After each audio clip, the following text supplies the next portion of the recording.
So once again, thank you for the invitation. I was very happy to accept the invitation, not only because the event is organized by the Finnish Institute for Health and Welfare, but also I have only been away from Finland for 1 year, so I still have very vivid memories of my past work with the Finnish Human Rights Center, and I saw that some of my former colleagues are there, Sanna and Mikko, who worked on the CRPD mandate that we had together with the Ombudsman.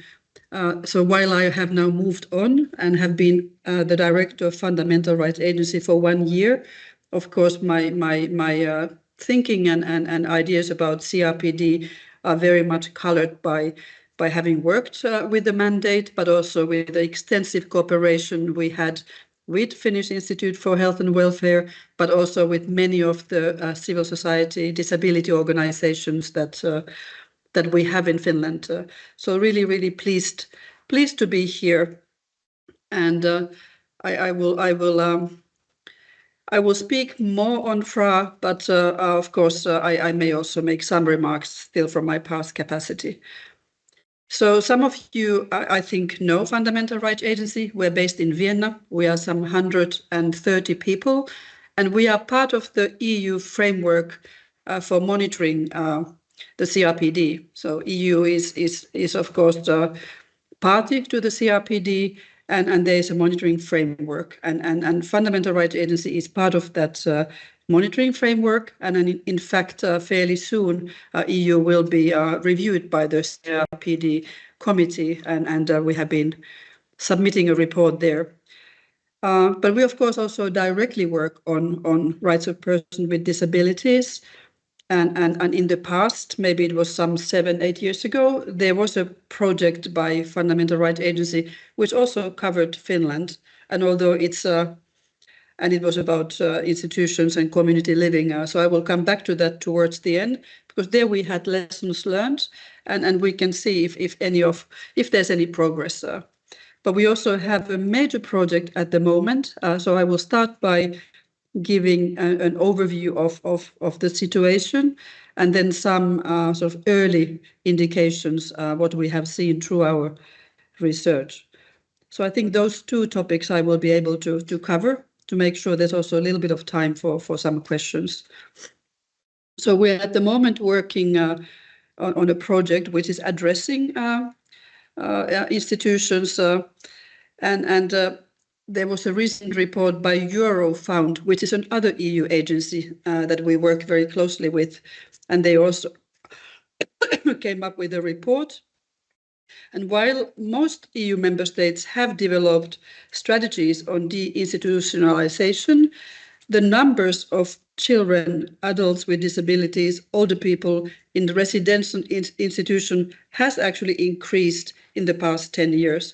We're talking now about some 1.44 million people living in institutions.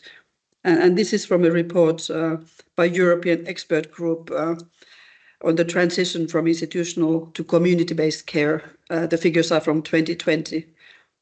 So despite the many efforts we have had, the UN CRPD, EU has had a strategy for the rights of persons with disabilities. There is the European Pillar of Social Rights, Child Guarantee, and funding. The progress is slow. In fact, in the recent report by Eurofound, we see that progress is negative. So the numbers of persons with disabilities or people in institutions has not decreased, but in fact it has increased in the EU as a whole. So this shows, of course, the need for this type of events as well, and more efforts have to be devoted to this. We have some ideas what should be done.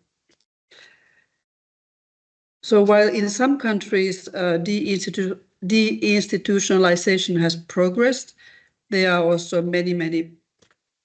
Sorry, I made a mistake here. Apologies. So for the moment, we are working on a project called Fundamental Rights Protection of Persons with Disabilities in Institutions. And this is a result, we're working because there's an EU strategy for the rights of persons with disabilities from 21 to 2030. So we still have 5 years make progress based on the strategy. And as often, we work together with the European Commission and other EU institutions. And for the strategy, we have been asked to examine the situation of persons with disabilities living in institutions in relation to violence, abuse, and torture. So it is the research focus is stemming from reality that while there's a lot of political focus on deinstitutionalization, it's a difficult work for us non-native speakers. I'm sure others struggle as well. This focus has not really yielded results. And at the same time, maybe too little attention has been paid to the conditions in which people continue to reside in institutions. So despite the recognition of the risk of violence within institutions, there is still lack of comparative research in the EU on experiences of violence, existing oversight, monitoring and enforcement mechanisms at the national level. And here I have a question, or is there information? Because of course there is monitoring also at the national level. And here I have to sort of think of my Finnish experience working within the parliament, within the ombudsman office, and the inspections, and whether that was bringing information about the violence, abuse, maybe not torture, but inhumane treatment. And this is more question to colleagues who continue to work on this. So within our project, we collect data on safeguards and accountability standards regulating the provisions of institutional care and the availability and function, whether it's formal, informal, and the independent complaints mechanisms. We are also looking at the nature and scope of monitoring carried out by public bodies, independent bodies. We're also looking at access to remedy, the protection, and also the support given to the victims of violence and abuse. We are covering all the 27 member states plus 3. We have observers at FRA, 3 accession countries. And this is desk research, but for 10 member states, we are also doing more thorough work at the national and local level, including interviewing persons with disabilities. So we have conducted the field work and the research, and we are now analyzing the results, and outputs are expected towards the end of this year. So what I'm saying now is early indication of the results and the trends. And unfortunately, I have to already warn, it is a grim result that we have from our work. So first of all, some initial trends. Violence and abuse, understood in a very broad way, is rife in institutions. There's a lot of it.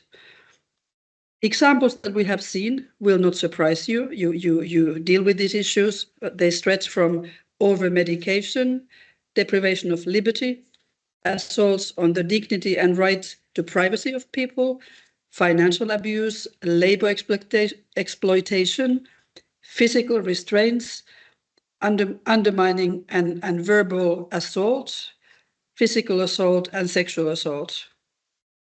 What is also really concerning but not surprising, persons with disabilities in institutions are not aware of their rights, and they are not empowered to know about their rights. The abuse has normalized. Often it's not even recognized. And when it's the abuse is recognized, there is a fear of telling about it because of fear of revenge, or which could lose, for example, access to services. So while every member state have some kind of monitoring mechanism in place, I think often CRPD, the Disability Convention, the standards are often fairly low. For example, just looking at square footage or the room rather than the more qualitative aspects of living in institutions. In some countries where deinstitutionalization has progressed, there are also problems. So this is not a panacea for everything. There are problems with in smaller community settings. residents still don't get to enjoy the full benefits of Article 19, the independent living. They cannot choose, for example, where or with whom they live. There are issues with staff, again, not surprising. Under-resourcing, staff is overstretched. So, for example, the idea of training on CRPD standards, while there may be aspirations, there's no time and capacity for the staff to really to enjoy the training or benefit from the training. And then finally, there are very few proper functioning, facilitated reporting and accessible means to report, almost in every member state. So these are the early results from our current research. And as I said, they will be coming out at the end of 2025. But as I mentioned, I will just give a few headlines from the previous research we did on similar topic, from institutions to community living for persons with disabilities, perspectives from the ground. So we worked on this project, well before my time, but I was in Finland at that time, so I remember the project very well. It was from 2015 to 2018. And it delivered a lot of different products, outputs, comparative report, human stories from the ground, which is important, infographics and targeted publications, all of which, of course, is still available. And as I was saying, there hasn't been that much progress. These, unfortunately, still pretty much remain valid. So just a few observations from this one to finalize. So what we did, there was a stock-taking exercise. So there was a mapping, what type of institutions, what type of services, community-based services. There was a gaps analysis. And there was what is important, development of human rights indicators for the Article 19, where the report was looking at commitments and structures, funding and budgets, and the concrete results, the outcomes for persons with disabilities. So we looked at impact. What we can say from what was learned from this project was that commitment is needed, and not just general political comment, but really commitment also at the national, local level. Political commitment is crucial for any change to happen. And therefore, one of the factors that was helping to make some progress was external pressure, and especially the monitoring is important here. Also, the role of persons with disabilities themselves as self-advocates was very important. It was recognized as an important driver. On the obstacles, the barriers for progress, funding emerged as a key barrier. So this was something that we looked at, and I think it remains the same now. One really important aspect was that the deprivation of legal capacity was a real barrier to progress in deinstitutionalization. Then, apart from commitment, of course, attitudes were a major barrier. The perceptions of persons with disabilities, and there were, of course, many different stakeholders here, family, staff, but also public attitudes. The project also identified how guidance would have been needed, and there was lack of guidance, and this was considered as one of the barriers to progress. And this, well, I have a question. Do you feel that there is enough guidance? Has this at least been getting better, because providing guidance is perhaps easier to resolve as increasing funding. And finally, the cooperation was regarded as very important requirement. So many actors are needed to work together to make progress. And I think this is something we can easily recognize also in Finland, where there are a lot of silos, different actors, different services. And this, I think, is of course, for the audience of this whole event, we're talking about highly developed societies with a lot of structures in place.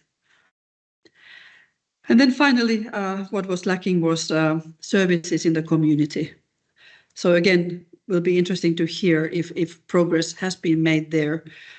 whether there's enough options available to move on with this project. I will stop here to leave some time. I just want to read a quote from our past projects, which I think is probably still very valid. So one of the interviewees said, "What we don't need is more policy and more discussions about what the solution is. All we need is the will and the resources to implement what we have signed up for." So time to take action, although discussions such as this event is of course important part of it, but we need to move on to actually improve the lives of persons with disabilities, whether in institutions or living in the community. I thank you for listening, and I'm happy to stay for a bit longer to answer any questions. And I wish you a good event. Really important topic. Thank you. Kiitos. Thank you so much.